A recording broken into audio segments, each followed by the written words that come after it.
ఈ 5 Pulivendula medical college దీనికి సంబంధించి కొన్ని సీట్లకు కొన్ని ఎంబీబీఎస్ సీట్లకు మనకు పర్మిషన్ వస్తే ఆ వచ్చినటువంటి ఆ పర్మిషన్ కూడా మరి దేశ చరిత్రలో ఏ రాష్ట్రం కూడా చేయనటువంటి దుస్సాహసం ఈ కూటమి ప్రభుత్వం చేసి రిటర్న్లో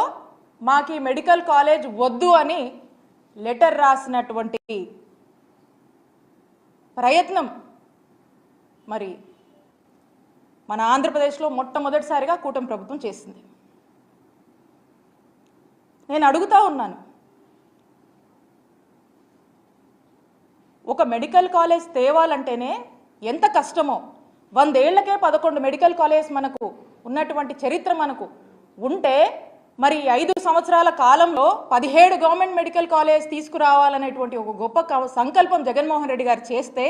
దాంట్లో 5 సంవత్సరాల్లో 5 మెడికల్ కాలేజ్ తీసుకొచ్చి ఈ సంవత్సరం 5 అందుబాటులోకి రావాల్సినటువంటి పరిస్థితి ఉండగా వచ్చే సంవత్సరానికి 7 కాలేజీలు మళ్ళీ అందుబాటులోకి రావాల్సినటువంటి పరిస్థితి ఉండగా మరి వచ్చినటువంటి ఒక కాలేజ్కి వద్దు అని చెప్పి మీరు రిటర్న్లో లెటర్ రాశారంటే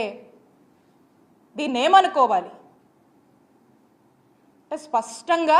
అర్థమవుతా ఉంది, అంటే పులివెందుల మీద మీకున్నటువంటి ద్వేషభావం, మీకున్నటువంటి రాజకీయ కక్షలతో పులివెందుల మెడికల్ కాలేజ్కి అనుమతులు వస్తే కొన్ని సీట్లకి వద్దని మీరు లెటర్ రాశారంటే ఇది మనకు స్పష్టంగా అర్థమవుతా ఉంది.